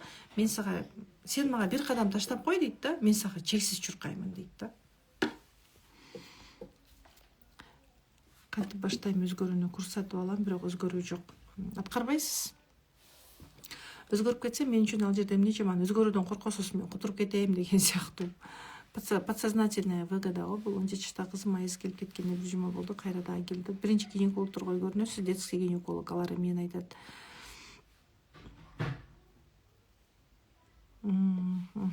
Жази, түшүндүм.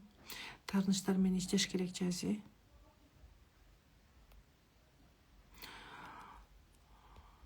Полип мындай да, полип неден пайда болот? Мындай аялдар бар го. Болду ал. Иштеш керек, тирлик кылыш керек, бала чакага үй кылыш керек, бала чакага жай кылыш керек, мындай дёрганы жүрөт да. Мен кылып атам, мен кылышым керек, болду. Ал через не хочу кылат, тынбайт, ал отура албайт, көчүк басып отура албайт. Же мындай бир нерсе жасоодон наоборот коркот, же болбосо өзүн кыйнап салган аял таарынса деле жашай берет да. Ушундай экен эми, ал кечириш керек эми. Алла кечиргенден кийин мен кечирбей киммин деп, бул здоровый отношение жок да берде. Мындай аялдарда полип. Эндометриоз ичке салынган, сыртка чыкпай аткан, сен сырттан мынтип жүрө бересиң, ичиңен монтип баланча магым койду, мен агым чыкпадым. Көргөн жерден чыкпай кое берем, сүйлөп кое берем, кече үйүмө конокко чакырдым, үйүнө конокко барып кое берем. Мен ушундаймын дейсиң, бирок денең сүйлөйт. Дененин тили бар. Бул деген уже мен чыга албай атам, мен ичиңде сен жүрөм го кайнап деген, бул дененин сигналы.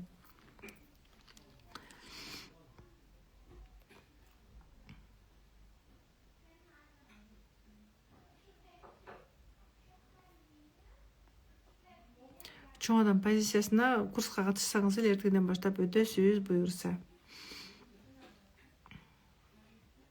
Акчаны кайсы реквизитке салабыз дейт. Номер калтырсаңар силерге реквизит берип коюшат, кыздар. Ичи апам ооруйт психика жактан, анан көп урат, күйөөмөн уялам, апам урушпайт, апа сүйлөнбөңүз деп түнү менен уктабай сүйлөшүп чыгат. Апам кеткенде эле жүрөгүм ооруп, өзүмдүкүн эле сезип дейт. Курска келсеңиз уже сезимдериңиз өзгөрөт. Жан дүйнө илими го бизде. Жан дүйнө, психология бул жан дүйнө, жан таануу да. Күйөөм тыныс арагы чыдап жүрөм дейт, өзүмдү баары жерде төмөн сезим дейт. Ошон үчүн бул өзүңүздү жазалоо негизи. Күйөөм менен кай жерге барсам дагы анын турган турпат сөздөрү мени сындырып турат дейт. Негизичи ал өзүнө өзү жооп берет да. Күйөөсү ичкен аял сиз эмессиз да, бир эле сиз эмессиз. Мен көп аялдарды көрөм. Күйөөсү деле ичет жанында ошол, бирок алар жаман сезип калган жок да. сиз өзүңүздү жаман сезип калдыңыз. Сиздин өзүңүздүн ичиңизде мен начармын деген сезим бар. Отражение го бул. Азыркыдай марафон качан дейт. Жок, азыркыдай марафонду эми кылбайбыз. Мен айттым го, мен айым сырын баштаганга жетишпей калдым дагы. Марафон окуп койдук да. Шпоранын психосоматикасы кандай дейт. Шпоранын психосоматикасы бул мындай. Кыздар, давай буну психосоматикада сүйлөшөлүчү.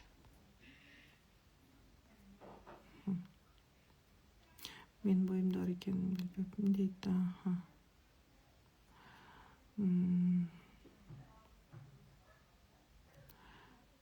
Негизичи кыздар боюнда ар деле түшүп калбайт да. Тез бойдо түшө берсе адам негизи подсознательно өзү каалабаган болот. Ошол сезимдер менен иштеш керек. Эмне үчүн каалабады? Эмне себеп? Кимдин сөзү себеп болгон? Денедеги ошол калып калган сага бала керек эмес деген нейронный связь менен иштеш керек. Эндометрикти таптакыр сакайып кетпейсиң болгону ар 3 айда лечение алып жүрүшүң керек деген кыздар, мындай нерсе. Мен айтайынбы? Негизи мен бул сөздү айтпай калдым. Биздин врачтар, биздин медицина, биздин Кыргызстанда, например, Кыргызстан любой врач адамды айыктыргысы келет да. Сен ага көрүнгөн барсаң, ал айыгып кетсе, врачтар аябай сүйүнөт. Врачтар чындап эле адамдын айыкканына куштар. Мисалы, мен дагы силердин жакшы болуп кетишиңерге куштармын да. Мага келесиңер, көйгөйүңөр чечилбесе, мен сарсанаа болом. Көйгөйүңөр чечилип кетсе, аябай сүйүнөм да, машаллах деп сүйүнөм да. Мындай берген акчаңар дагы мага жуткулуктуу болот да нар жагына. И биздин врачтар да аябай каалайт. Биздин айыкканыбызды ким каалабайт, айтайынбы? Илгери медицинаны түптөп койгон, дары жасап сатып аткан, медицинанын башында турган еврейлер дейт, медицинанын башында. Аларга жакпайт. Сен айыкканың аларга невыгодно. Сен тез-тез дарыланып турушуң керек. Бүгүн бирөө барып лечение алат, эртең бирөө барып лечение алат, бүрсү күнү бирөө барып лечение алат. Ошентип силер алтын жумурткалап, тоок болуп жүрө бересиңер. Анан кайра сен барып каласың, ушундай. Биздин медицинада деле врачтарга ошону окутуп атат да, анан алар деле эмне кылат? Окуганын берет да. Мен катышайын десем, врачка көрүнүп кой дейт. Анда көрүнүңүз, көрүнбөйүнчө катышпай тургун, сестүү көрүн деген болсок.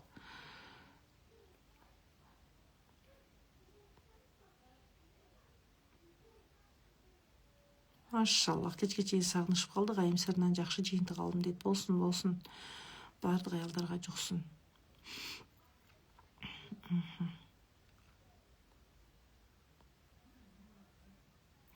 Башымдын жарымы ооруй берет, көчөгө чыкканда, барга барганда онлайн окуймбу же офлайнбы? Онлайн деле жардам берет. Нура баглачы, ушинтип жасасаңарбы? Кызганычтан кантип арылсак болот дейт. Өзүңүздү таанып, я никто дегенден арылыш керек. Миома субмукозно субсерьезный. Кыздар, терапия керек сизге, аябай чоң терапия керек, трансформация керек. Субмукозно субсерьезный миома бул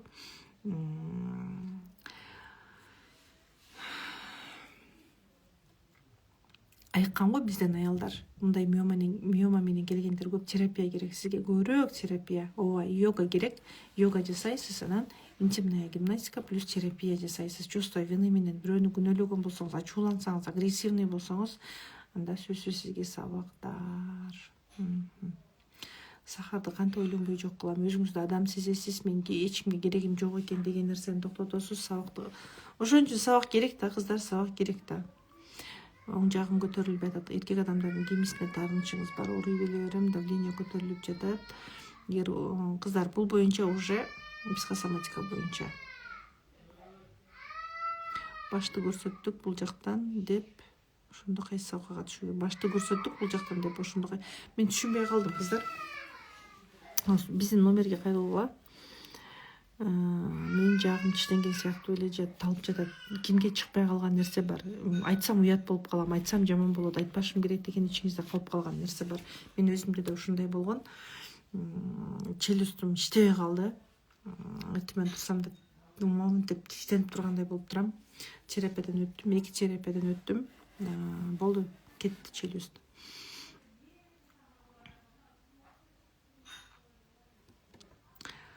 Травмалар табуу кыйын болуп атат, баары жакшыдай сезилип атат психосоматика сизге. Бирок хотя бы 10 күндүк марафонго катышып койгула, ар жагын түшүнүп кетиш үчүн. Ипери рахмат, ушундай эже канчалаган айымдарга сизин сабагыңызды сунуштайм дейт. Болбосо мага эч ким акча төлөбөйт дейт. Ошону айтсаңыз, себеби өзүм окуган курстардын эң сонун курсу болду дейт. Ошон үчүн айтам дейт. Рахмат Айпери, Алла ыраазы болсун сизден. Белим ооруп жатат, матканын түшкөнү жок. Матканын түшкөндөн деп эле айта албайбыз. Менин боюмда бар да, аллергия болом дейт. Балам түнкүсүн төшөккө сийип коюп атат, кандай кылсам болот, канча жашта билиш керек. Бала 10 жашта талма оору пайда болду дейт. Мурун жок болчу. Асель могу жак менен иштеңиз, срочно баланын оорусу кетет. Ой, психосоматикага катышып, анан балдар айыгып кеткен аялдар барсаңар го, ошолор жазып койгулачы, барсаңарбы, могу жак аялдарга мотивация болсун.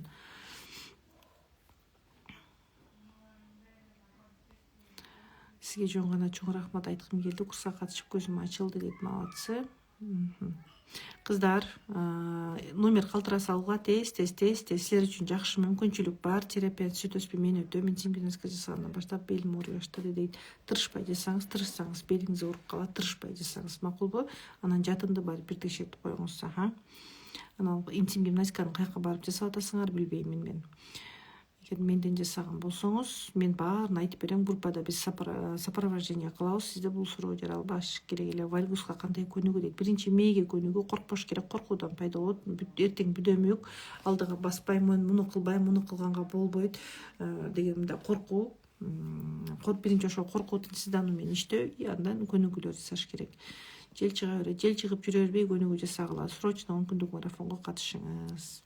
Балам 12 жашта сийип коюп атат дейт. Напряженный, күндүз напряжение, түндө сийип коет. Бул сиздин сезимдер болушу мүмкүн. Баары сиздин сезимдер го. Бала жыныстык уракка чейин өзүңүз терапия кылып чыгарып жиберсеңиз болот. Бала жыныстык уракка жеткенден кийин ал өзүнө өзү жооп берет.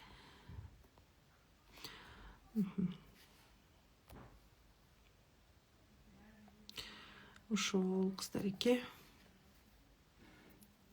Гломеруло, нефрит, бөйрөк эмнеден ооруйт? Бөйрөк тынчсыздануу деп айттым го, жана эле сизге жооп бердим, Гүлжамал. Тынчсыздануу, коркуу. Кыздар, давайте мындай кылабыз. Мен азыр бул жерге номер көрсөтөм. Суроо жооп пайдалуу болдубу? Кичинекей болсо да көкүрөк ачылды, жүрөк ачылдыбы? Кичинекей болсо дагы. Пайдалуу болдубу?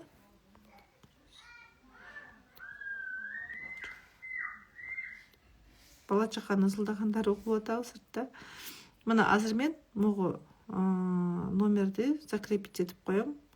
Прикрепить этип коем. Ушул номерге байланышкыла 500 631 610. Ушул номерге байланышасыңар. Белиңиз эмнеден ооруп атат билиш керек да.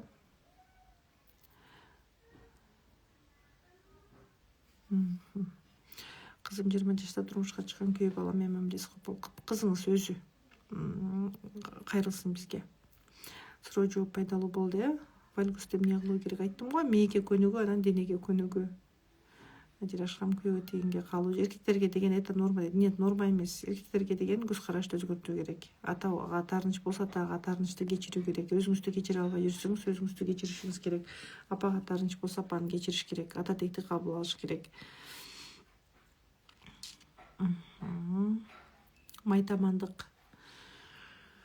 Акырындык менен йога жасайсыз, акырындык менен кетет, сразу кетпейт, убакыттар керек майтаманга.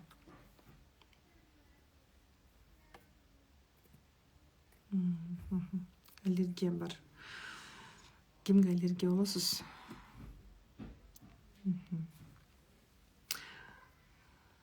Мына ушул эфирден деле кичинекей пайда алып атасыңар. Сиздер билимдин 5% уктуңар да. 5% или 2% уктуңар, кыздар. 2% деп айталы, эми 5% эмес го. Сколиоз. Сколиоз тоже гимнастика менен кетет. Жүрө бербей эле. Сколиозду билесиңер, жаман, жүрө берсе. Срочно гимнастика керек го силерге. Рахмат кыздар, эфирде көңүл буруп отургандарга рахмат. Эртең буюрса марафондон көрүшкөнчө. Кимдер катышат кыздар? Катталам деп жазып койгулачы. Мен деп жазып туруп номер калтыра салгылачы. Мен деп туруп номер жазып койгула. Мен эч жолум ачылбай койду. Ар бир сферада убеждение менен иштеш керек. Ким катталат жазып койгулачы. мен билейин кимдерге жетти менин тилим билип алайын. Эч өмүрүндө катышпаган кыздар барсаңар, катышып жүргөндөр барсаңар, кимдер катталат чечим чыгаргандар барбы? Сразу номериңерди жазып кетсеңер абдан жакшы болот. Боюнда балар катса болот, ооба. Жаса дегенде жасайсыңар, жасаба дегенде жасабайсыңар. Мен катталдым деп жаздыңыздар, молодцы. Жакшы. Молодцы, Асель. Номер калтырдыңар, жакшы. Башымдын аркасы ооруйт. Негизичи кыздар кетет баш оору, көнүгүүлөр менен кетет. Ички дүйнөнү жеңилдетиш керек, көп ойлонууну, көп жоопкерчилик алганды токтотуш керек. Көп жоопкерчилик алып алабыз. Мисалы, мен могу китепти окушум керек, мындай кылышым керек, баланча курсат алгам, аны окуш керек, баланча кылгам, аны окуш керек, мондай иш кылышым керек, тигини кылышым керек, ушинтишим керек деп. Көп нерсе, бирок сен физически жетишпейсиң. Мында жүк башың ооруй берет. Башка нерсеси да бар, вторичный выгодасы да бар. Ар бир адам бир китеп да. Сен бир эле адам бир китеп эмес, бир клеткаң бир китеп да. Катталдым дейт, машаллах. Сонун. Номерлерди скрин кылганча отурабыз. Номер калтыра тургандар калтырып койгула. Номерлер токтогондо мен эфирди жыйынтыктайын, кыздар. Скрин кетип атат, кыздар. Качан башталат? Эртең, уже эртең. Анан катышкандан кийин аткаргыла. Силердин акчаңардан мага сиңимдүү болсун да. Катышкандан кийин жасагыла. Рахмат, кыздар, жазып атасыңар, катышкыла. Сонун мына ушул жазып аткан кыздаргачы, чыйпылыктап отсуп жазган кыздарга мен акча төлөп бербейм. Эфирге кирип жазып койгулачы да дебейм. Булар могу силерге катыш, көзүңдү ач деп атат да.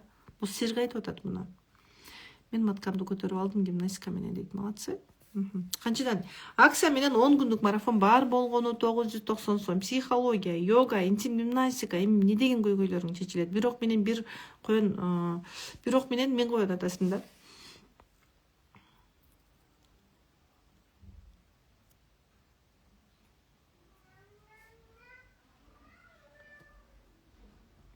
Жатынды көтөрүү үчүн боюндагыларда гимнастика кылса болобу дейт.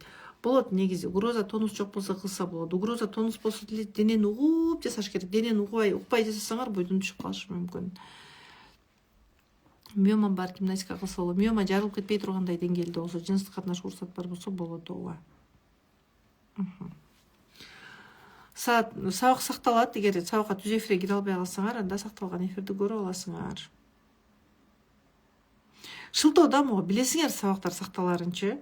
Шылтоо кыла бересиңер да, ушул өзүңөр каалап атасыңар, бирок аракет кылбайсыңар да, аракет кылбаганда психика шылтоо табат да. Сакталат бекен, сакталбайт бекен, жок сакталбаса мындай кылайын деп өзүңө уруксат бербей атасың да, мындайча айтканда. Өзүңө уруксат бербөө механизми, мындайча айтканда.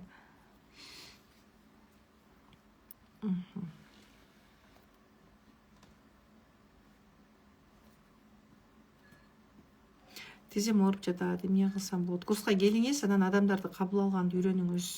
Күйөөнү кабыл албаса, баланы кабыл албаса, оңдогусу келсе, өзгөрткүсү келсе тизе ооруйт да. Анан коркунуч болсо да тизе ооруйт. Айым сырына катышып жатам. Анда айым сырын эле бүтүрүп алыңыз алдын Бирок ооба, марафонго катышсаңыз болот, эксперттер бар бизде. Окуп отуруп өзүм үчүн убакыт тапканыма сүйүнүп атам. Молодцы, убакыт өзү келбейт го, убакыт только өзүбүз иреттешибиз керек. Дисциплина деп ошончо дедет. Болбосо эмне убакыт өзү келе турган болсо, койчу эртеңки бир 26 саат болуп калса деп туруп иштейбизиң да. Убакыт ошол, убакыт баягы эле убакыт өзү келбейт, эч убакта келген эмес, келбейт дагы. Убакыт өзүң туура пайдаланышың керек. Эң жаман дейт адамдар дейт, бекер берилген убакыттын баркын билбейт, анан ден соолуктун баркын билбейт дейт. Эң жаманы ушул. Биз адамдардын кадыр баркы үчүн жанталашып чуркайбыз, өзүбүздүн кадыр баркы үчүн жанталашып чуркайбыз, бирок өзүбүзгө берилген биз үчүн маанилүү болгон убакыт, ден соолукту билбейбиз.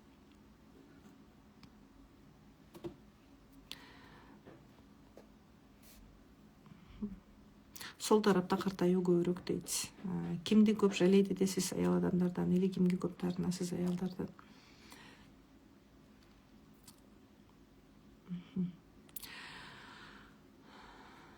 Белим бутума тартып ооруп жатат дейт. Кандай оор жүктөрдү көтөрүп алгансыз бул жашоодо? Каттала тургандар номерлерди скрин кылып атабыз, кыздар?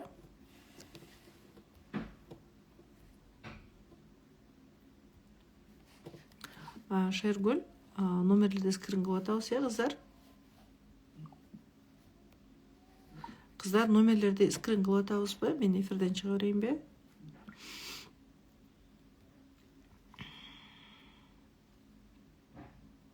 10 күндүк марафондо жолдошубуз менен мамилебизди бекемдей алабызбы? Эмне кылыш керек экенин түшүнө аласыз эми.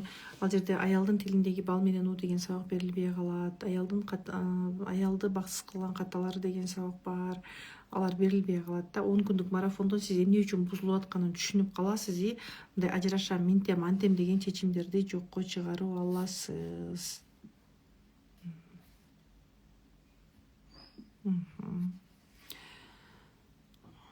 Кыздар, мына ким номер жазып жетишпей калса, ошол